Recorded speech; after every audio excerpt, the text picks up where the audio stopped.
Bienvenidos al podcast donde hablamos de cómo los contextos históricos influyen en el arte. Hoy les contamos qué sucedió con el arte en la Gran Depresión. Cuando pensamos en las grandes crisis de la historia, solemos imaginar números, bancos cerrando, ciudades paralizadas y personas perdiendo sus trabajos. Pero pocas veces pensamos en el arte. Cada vez que el mundo se tambaleó, el arte estuvo ahí, reflejando, denunciando y acompañando al pueblo. La crisis del 30 o la Gran Depresión fue mucho más que un episodio económico. Fue una ruptura profunda y en ese clima de incertidumbre, los artistas encontraron una nueva manera de mirar el mundo. En este podcast queremos recorrer ese momento histórico y, sobre todo, explorar cómo la crisis transformó el arte, tanto en Estados Unidos como en Argentina y el resto de Latinoamérica. Porque cuando todo se derrumba, el arte no desaparece, se transforma. En la década del 20, Estados Unidos había quedado como la única potencia industrial no destruida en la Primera Guerra Mundial,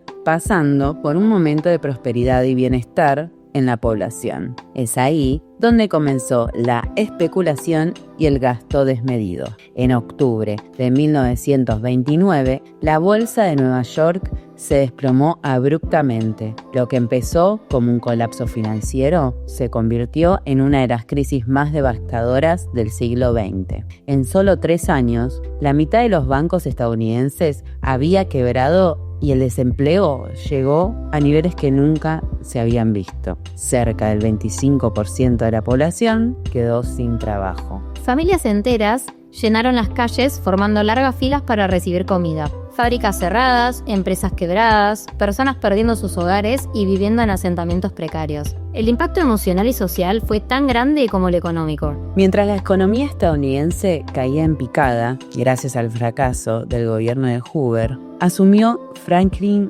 Roosevelt, quien intentó reconstruir el país con un programa conocido como el New Deal, basándose en las ideas de Keynes. Una de las cosas más llamativas de este plan es que incluyó de manera explícita a los artistas. En 1935 nació el Federal Art Project, un programa estatal encargado de dar empleo a más de 10.000 artistas como pintores, muralistas, ilustradores, escultores y docentes de arte. El objetivo era claro: ayudar a los trabajadores del arte. Gracias a este programa, se realizaron alrededor de 1.400 murales y más de 1.100 esculturas en espacios públicos como escuelas, bibliotecas, hospitales y oficinas de correo. Nunca antes Estados Unidos había tenido un movimiento de arte público y político tan masivo. Harry Hopkins, el administrador del programa, resumió la idea en una frase que se volvió histórica: los artistas también tienen que comer.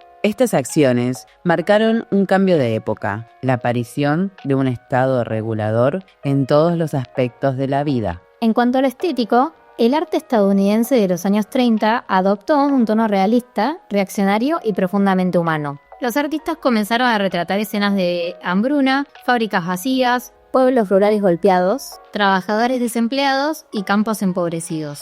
Obras como American Gothic de Grant Wood, con su atmósfera rural austera, se volvieron íconos de la época. Edward Hopper, por su parte, plasmó la soledad moderna como pocos. Calles desiertas, estaciones de servicio vacías, casas silenciosas. Décadas después, en la exposición American Art organizada por la Royal Academy, estas obras fueron reinterpretadas como el registro visual más poderoso de una sociedad herida. En Estados Unidos, la crisis convirtió al arte en un documento social, un testimonio y una forma de resistencia cultural. La crisis pronto se expandió al resto del mundo. Latinoamérica, que dependía de su comercio internacional, sufrió de inmediato la caída de los precios en los productos agrícolas y la baja en la demanda extranjera. Argentina, el granero del mundo, fue uno de los países más afectados, porque su economía está basada alrededor del modelo agroexportador. Las exportaciones se derrumbaron, los salarios disminuyeron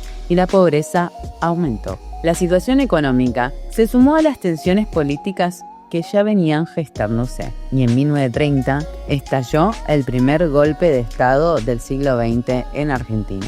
Era evidente que el país atravesaba no solo una crisis económica, sino también institucional y cultural. En medio de este escenario, la vida cotidiana de millones de personas cambió violentamente. Y, Como siempre, el arte absorbió ese impacto y lo transformó en imagen, gesto y mirada. Mientras tanto, en Argentina la crisis también generó un cambio profundo en el campo artístico. La pobreza, el desempleo y las tensiones políticas hicieron que muchos artistas comenzaran a mirar a su entorno con una mayor sensibilidad. El arte social, crítico y comprometido empezó a tomar fuerza. Ya desde los años 20 existía el grupo Artistas del Pueblo, integrado por Belloc, Vigo, Arato, Rigo y Bashmik-Hanna, que representaban las huelgas, las fábricas, los barrios y las desigualdades sociales. El clima de los años 30 reforzó el sentido político de estos trabajos. En 1933 ocurrió un hecho fundamental: la llegada del muralista mexicano David Alfaro Siqueiros a Buenos Aires. Siqueiros, uno de los referentes del muralismo social latinoamericano, creía en un arte monumental, público y comprometido. Junto a Spilimbergo, Wernicke, Castagnino y Lázaro, realizaron el mural Ejercicio Plástico en la quinta de Natalio Botana. Esta obra marcó un antes y un después e introdujo en Argentina una nueva forma de concebir el arte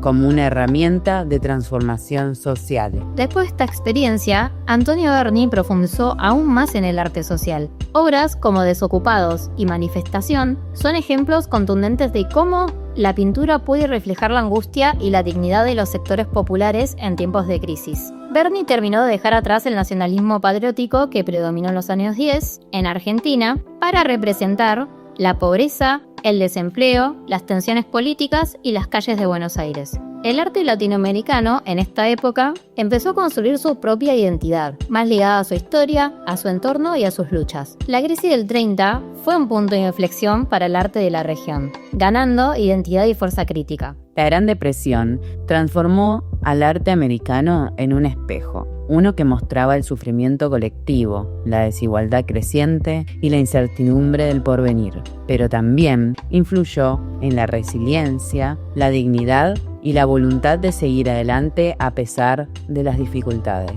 El arte no era para ellos simplemente decorativo, sino una herramienta de pensamiento y memoria. Los artistas se convirtieron en testigos de su tiempo, en cronistas visuales de una realidad que muchas veces las clases dominantes y las instituciones preferían no ver, deponiéndose al Art Deco, que se caracterizaba por la ostentación y lujo de quienes se habían aprovechado de hacer su fortuna con la especulación en Wall Street. El realismo social, tanto en Estados Unidos como en Argentina, mostró que el arte puede ser un lenguaje poderoso para comprender una sociedad en crisis. Y también mostró algo más profundo, que en los momentos más oscuros, el acto de crear es una forma de resistencia emocional y política. Crear es afirmar que seguimos vivos. Crear es encontrar sentido en el medio del caos. Crear es reconstruir esperanza cuando todo a nuestro alrededor parece desmoronarse. El arte puede transformar. Este recorrido por la crisis del 30 nos permite comprender que el arte nunca será solo un lujo reservado para unos pocos. Por el contrario, es una herramienta para pensar, denunciar, acompañar y reconstruir. Es a través del arte que podemos entender mejor el pasado, situarnos en el presente y proyectarnos hacia un futuro. La Gran Depresión dejó cicatrices profundas, pero también impulsó nuevas formas de mirar, de narrar y de representar la realidad. Y es esa transformación lo que sigue resonando hasta hoy en día. Gracias por acompañarnos en este viaje por la historia, la crisis y el arte. Pensamos que incluso en los momentos más difíciles es necesario crear, porque sin arte no hay vida, solo opresión.